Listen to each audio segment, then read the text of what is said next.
the admissions process in pursuit of laudable social goals do not erode the very foundations of meritocracy that these institutions have so assiduously created over the last 6 decades, that they do not weaken the self-empowerment that underprivileged students gain by demonstrating that they can compete without set-asides or quotas. In my exposure to universities around the world, I found this kind of meritocracy to be very rare and very much worth preserving. The best educational institutions in India attract tremendously bright students and give them a rigorous education. Their faculty are equally bright and well-trained, but what they lack, both in their formal incentive structures and the informal culture of these institutions, is an emphasis on research and new knowledge creation. Though there are gifted scholars throughout the country, our PhD programs in most disciplines tend to languish. And in this regard, the American universities stand in sharp contrast. The paradigm of research-based scholarship, imported originally from Germany in the early decades of the last century, was adopted by virtually all top American universities and is now pervasive, I would say, among at least 100 American universities. And it is an extraordinary culture that has served as a magnet for bright students around the world. And the culture is not just the result of incentives or reward structures, but of the excitement and intrinsic joy that comes from discovering new knowledge. So as a professor, you may have hundreds of papers to your credit and fancy titles and honors, but in your own mind, you're only as good as the last new idea you created. And even professional schools, like the one I'm currently at, with one foot firmly planted in the world of practice, emphasize scholarly research. Indeed, at a school like the Yale School of Management, there is a refusal to accept the superficial dichotomies that sometimes characterize academia, research versus teaching, theory versus practice, because business problems require practical solutions, yet they are often beset with ever-changing complexities that defy common sense and require the most rigorous application of thought and analysis. So the faculty's research is therefore, it reflects the inseparable confluence of intellectual exuberance on the one hand and a kind of pragmatic wisdom that they bring to bear on emerging business problems. The curriculum reflects the depth and breadth of the faculty's knowledge and makes no apologies for its intellectual rigor.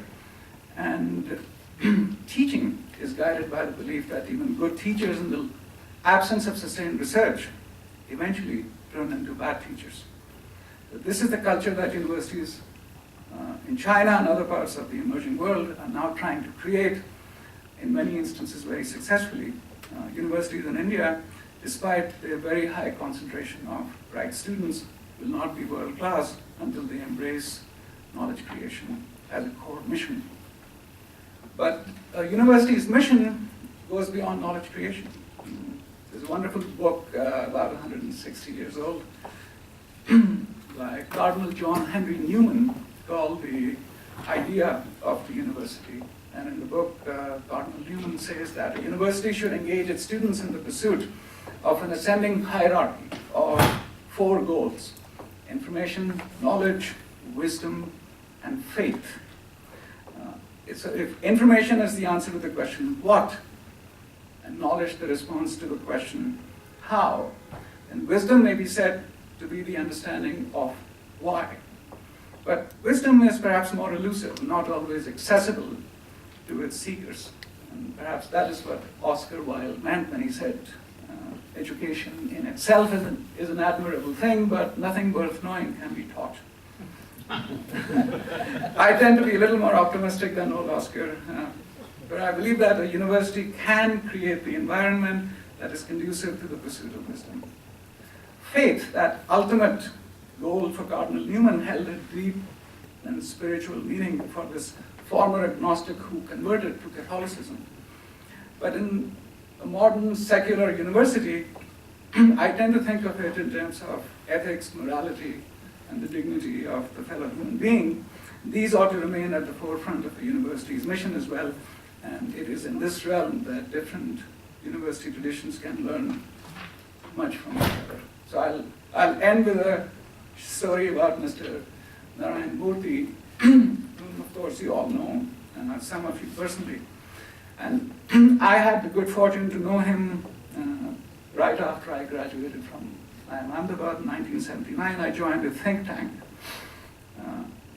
which was started by a former professor from IIM-Ahmedabad, J.T. Krishnaiah, who was the director. And Murthy and I overlapped for about 6 months before he left to start Infosys. And so the director, as I said, was a former professor, and he gathered around him an extraordinary group of young people dedicated to the idea of applying modern management principles to improve public sector and government organizations. And as a freshly minted MBA, I was possessed of a certain self-conscious idealism and was very proud of having accepted a job that drew the lowest starting salary of my batch. It was 1,000 rupees a month. I suspect it was still in the top quartile of the country's income distribution. But what I didn't know at the time, what nobody knew, and what I did not find out until his visit to Philadelphia about a decade ago, was that Murthy, who earned no more than I did, had privately gone back to the director soon after he started working and had told him that he needed only half the salary that he was being paid. So even if such a preposterous idea had occurred to me, I don't think I would have tested my idea that much.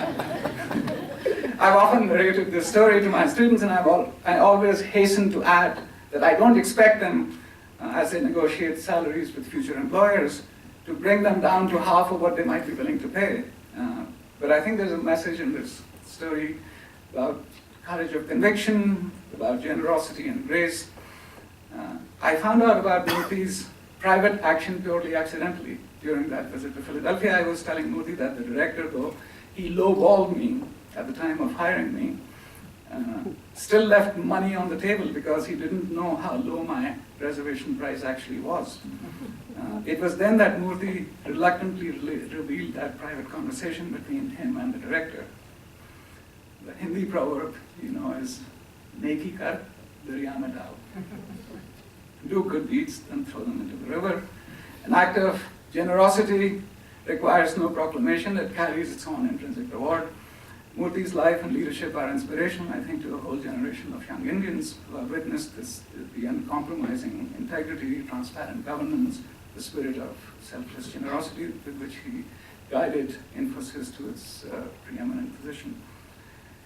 So just reflecting a bit, it seems reasonable to speculate that one's moral character, to the extent it is not already encoded in our inherited traits, is shaped in early childhood at our parents' knees.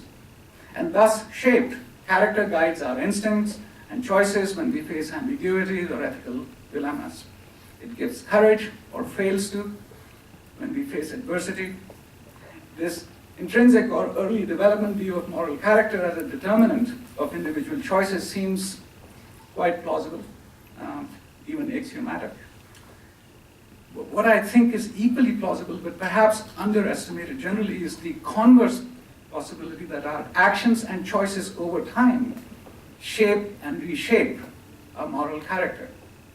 The extent to which we bring ourselves, even in small, inconsequential matters, to speak truth to power, question orthodoxies of belief, especially our own, and stand for principle over self-interest or expediency, we train our instincts and develop patterns of thought and responses that become our second nature. And as we assume positions of leadership and greater responsibility, the ethical dilemmas we face arise in situations of ever-increasing ambiguity and complexity, but the habits of thought and action we acquire guide our decisions and in turn are shaped by the decisions we make. So this was my main point in recounting the story about Murthy.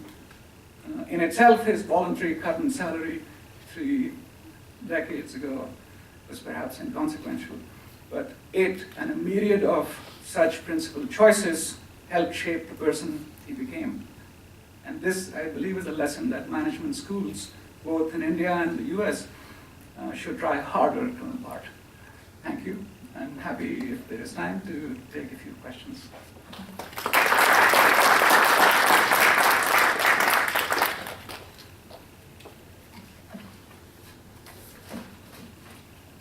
It's perfectly fine if there are no questions. You know, many years ago when I started teaching, you have a question. I used to get nervous when there were these moments of silence. But now I just wait for the silence to make me uncomfortable. We have a few questions. Yeah.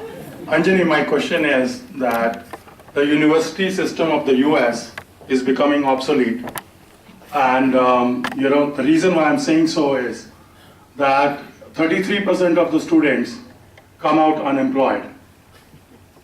The pace which Tiger was talking about, and that pace is really becoming more dynamic.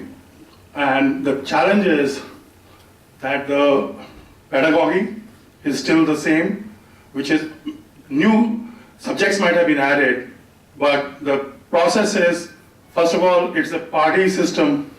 It's a real nice fun for students.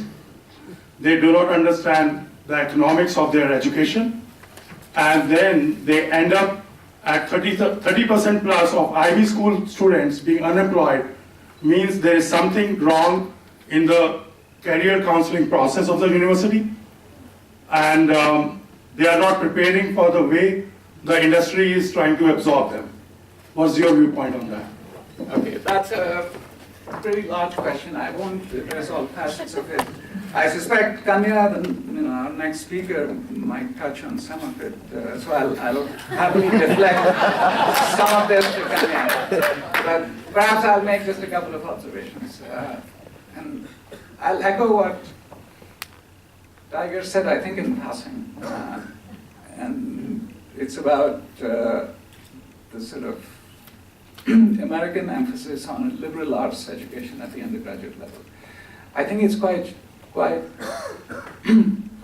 a strong imprint on the American educational system at the university level. I think it's something that we need to look at and think about carefully. Most undergraduate education in the US, even if you major in computer